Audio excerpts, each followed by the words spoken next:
Halo semuanya, nama saya Renaldo Ong. Saya dari Fakultas Arsitektur dan Desain dari blog di DKV, NIM saya 19L10056.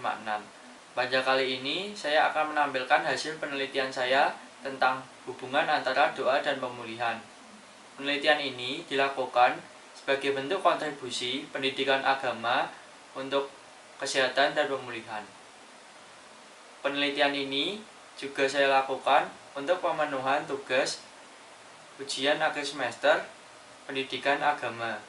Pada penelitian kali ini, saya mewawancarai 4 orang teman saya, yaitu Alvin, Raymond, Ardita, dan Fanny. Untuk jawaban pertama dari Alvin yaitu, doa bisa memberikan daya kesembuhan atau pemulihan dan bisa digunakan untuk ketika sedang ada masalah. Doa yang baik adalah doa yang berasal dari hati dan dilakukan dengan sungguh-sungguh.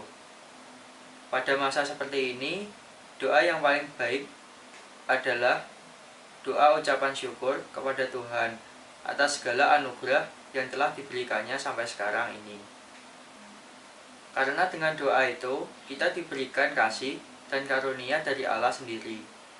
Selain itu, doa yang lain bisa digunakan pada saat masa-masa seperti ini, yang contohnya seperti pandemi yang berlangsung saat ini.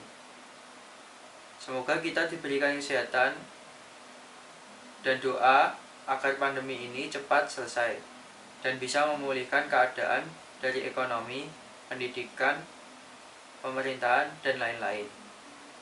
Untuk jawaban pertama dari Raymond yaitu, terdapat nama doa yang digunakan untuk memohon penyembuhan, yaitu doa memohon penyembuhan dengan perantaraan Santa Clara.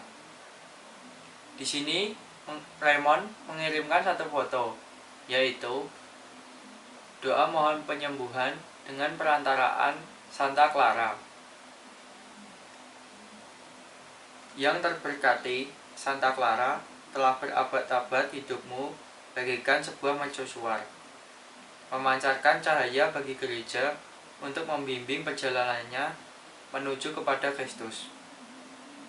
Lihatlah dengan penuh perhatian pada orang miskin dan Dina yang memohon pertolonganmu. Bila engkau membungkuk di depan Tuhan Yesus di surga, katakanlah kepadanya untuk mengenai tubuhku yang penuh derita dan jiwaku yang hancur merana. Mohonkan kepadanya supaya dia menyembuhkan penyakit dan penderitaanku dan membersihkan dosa-dosaku dalam darahnya yang sangat mulia. Ibu Clara yang kudus dan tercinta, ajarlah saya untuk percaya seperti engkau, bahwa dalam sakramen yang maha kudus, saya akan bertemu dengan Tuhan Yesus, yang hanya mengatakan sepatah kata saja supaya saya dapat sembuh.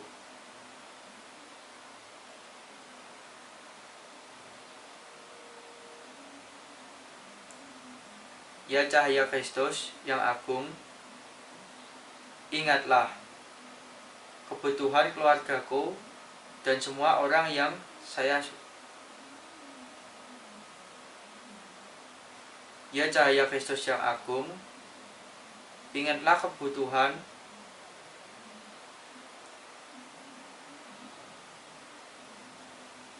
Ya cahaya Kristus yang agung, ingatlah kebutuhan keluargaku dan semua orang yang saya doakan. Lindungilah kami dari segala ancaman yang menimpa iman Katolik kami yang kudus.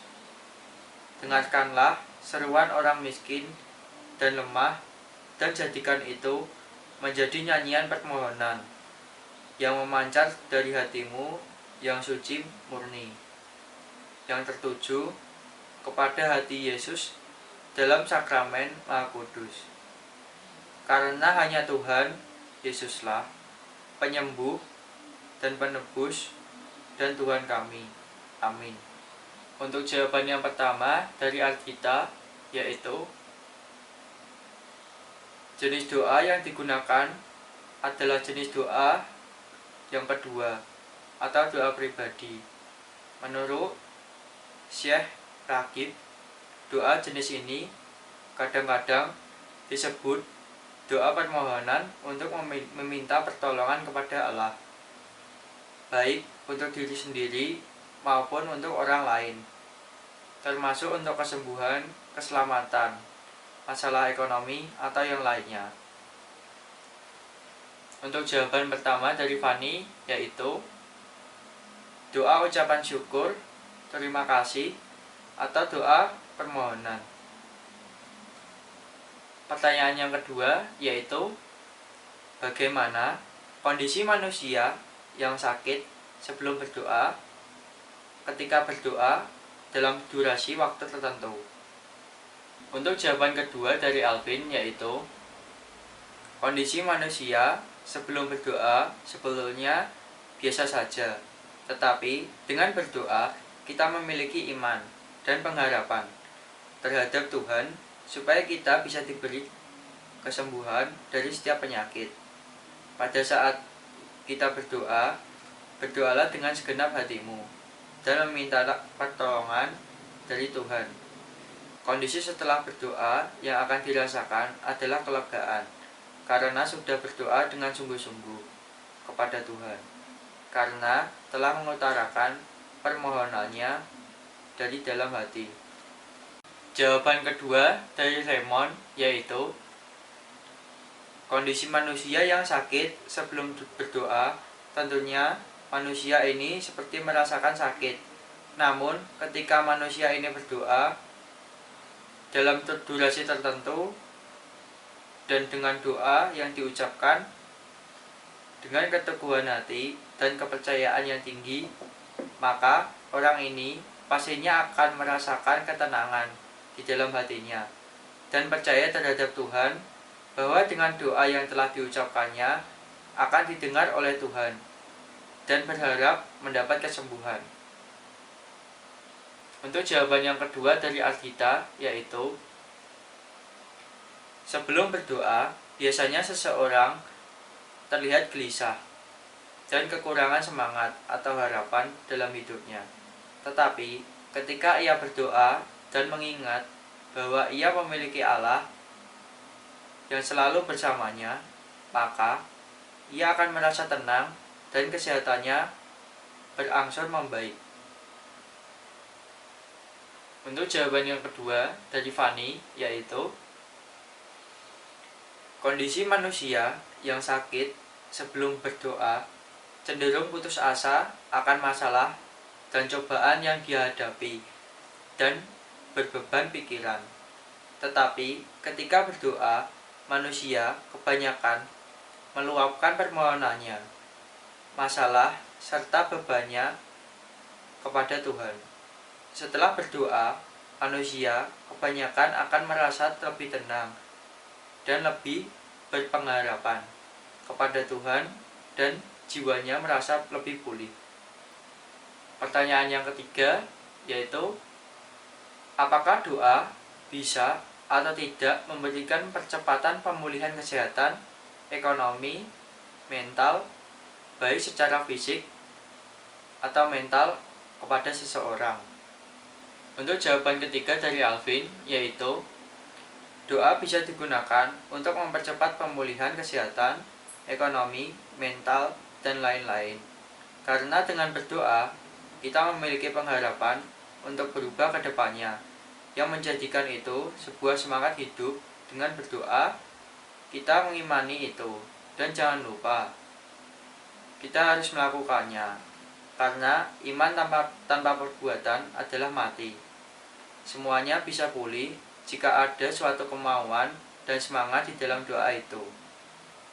Untuk jawaban ketiga dari Raymond yaitu doa tentu bisa memberikan percepatan dalam pemulihan kesehatan, ekonomi, dan mental, asalkan dengan keteguhan hati dan dengan kepercayaan terhadap Tuhan. Maka doa merupakan sumber kekuatan yang bisa memberikan kita semangat untuk sembuh dan memberikan kita kemudahan Dalam melancarkan aktivitas seperti mencari nafkah, pasti akan dimudahkan dengan kekuatan doa dan dengan kepercayaannya bahwa Tuhan memang hadir dalam kehidupan kita. Untuk jawaban yang ketiga dari Alkita yaitu bisa, karena doa merupakan obat yang paling banyak manfaatnya. Doa juga menangkal bala dan cobaan, mencegah dan menghilangkan musibah. Doa juga dapat meringankan musibah yang datang. Doa merupakan senjata orang mukmin. Hal ini sebagaimana diriwayatkan oleh Hakim dari Ali bin Abi Thalib RA. Untuk jawaban yang ketiga dari Fani yaitu kuasa doa tidak ada yang tahu kapan ditetapkan, apakah dalam waktu dekat atau dalam waktu yang lama. Tetapi Tuhan selalu menempatkan setiap situasi sesuai rancangannya. Tuhan pasti tidak akan memberikan pengharapan yang kecewa apabila kita berharap kepadanya, sebab Ia selalu merancangkan rancangan damai sejahtera, bukan rancangan kecelakaan. Berdoa cenderung akan memberikan semangat, kuat, serta berpengharapan lebih, dan menambah iman kepercayaan kita kepada Tuhan. Saya mengucapkan terima kasih kepada Alvin, Raymond, Algita, dan Fani atas kesediaannya menjadi responden pada penelitian saya kali ini. Demikian hasil penelitian saya. Terima kasih.